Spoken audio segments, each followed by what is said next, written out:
Hey, good one here, and eventually we will like, subscribe, share, comment, all that good stuff, help promote and rank up my channel. So, our early reviews are in for Zach Snyder's Tom and Jerry, and, oh wait, that was an accident. It wasn't intentional at all. That was an accident. It wasn't intentional at all. So, Zach Snyder's Justice League, which accidentally somehow got leaked, someway got leaked on HBO Max briefly through Tom and Jerry, is being well received mostly by those guys that have early access with their big channels getting all the views and making it impossible for the rest of us to grow our channels when we have to review the movie after the fact. Those fucking shills. No, I'm just kidding. Those guys are great. I love them. Those fucking shills. I'm kidding. They're awesome. Those fucking shills. What? I didn't say anything.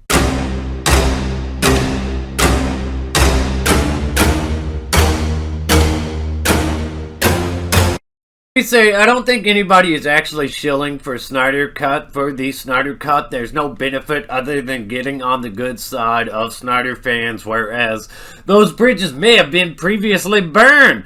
Walter Hamada has described it as a dead end. They dropped it as a 4-hour movie instead of a limited series, as they originally claimed they would. Ray Fisher keeps trashing Warner Brothers. It mysteriously got leaked on Tom and Jerry. So I think the vast majority of reviews are legit, honest, real. It will easily outdo Joss Whedon's take. Joss Whedon, that one was stripped to the bare bones for runtime to bounce off Zack Snyder's style, story, and characters.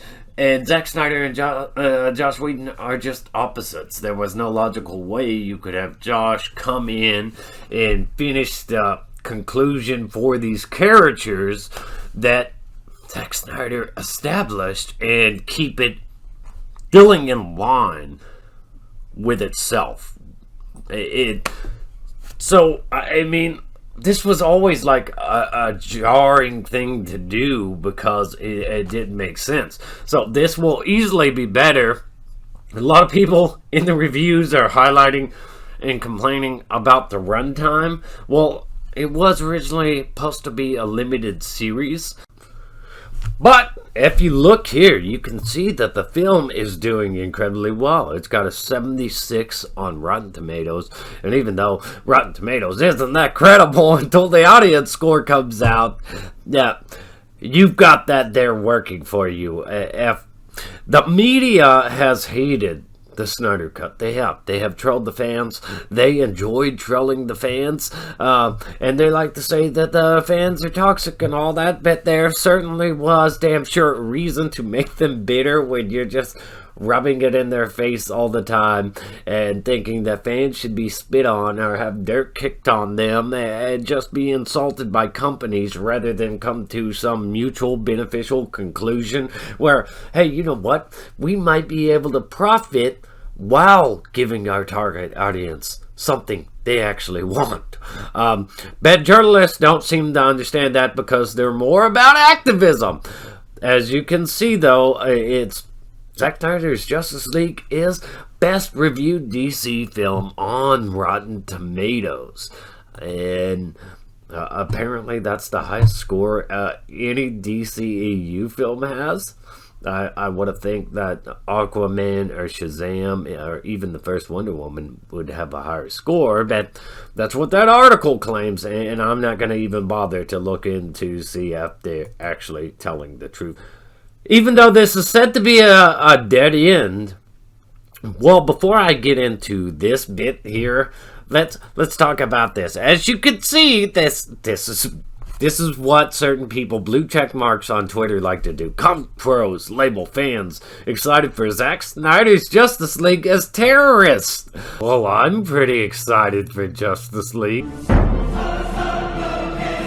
Zack Snyder has a cut even longer than 4 hours. So let's start campaigning for the Snyder Cut of the Snyder Cut. Zack Snyder confirmed he has an edit of Justice League that's even longer than 4-hour version set to debut on HBO Max on March 18th. Release the Snyder Cut of the Snyder Cut now! So, I mean, how far can this go? How far can this go? How many Snyder Cuts can we get? Zack Snyder revealed he has a Justice League cut that surpasses 4 hours in runtime. My point of view is that the movie should be about 20 minutes longer each time. So if we get him to release the Snyder Cut of the Snyder Cut, will he add 20 more minutes of filming to that when he does that, and then there'll be another Snyder Cut of the Snyder Cut of the Snyder Cut? The truth is, there's probably about 10 Snyder Cuts. There's a longer version than the 4-hour version. He said there's about 10 Snyder Cuts. So we can release the Snyder Cut of the Snyder Cut of the Snyder Cut. That's the Snyder Cut. And this could just go on. There's something to ruffle the feathers of these woke Twitter people that like to complain about toxic fans, about how fans shouldn't get anything they want. They don't deserve nothing. They don't even deserve a voice, according to some of these blue check marks. That Grace Randolph, who's had multiple interviews with Zack Snyder about this Snyder Cut, is running around claiming, just to reiterate, I'm hearing exciting things from multiple sources about the Snyder Cut. JL 2 and 3 now possible. Some suits want Zack Snyder to direct Wonder Woman 3. I don't know if the hype is real like she says. Even if the hype is real, do they really want to go there? Walter Hamada said, this is a dead end. This is a dead end. It's going nowhere. We've got our plans for all of our DC projects. We've got a ton of them. And not one of them has anything to do with Zack Snyder. But I'm really excited for this fucking thing, and I really want to see it, but unfortunately I have to wait tomorrow because I don't have early access. Us normal people don't have early access. I'll review the Snyder Cut. Of course, you'll probably have seen it by then, and it really won't matter much, and that review will be on my second channel. But I hope you enjoyed the Snyder Cut. Fake good one here. Eventually we will. Like, subscribe, share, comment, all that good stuff. Stay awesome.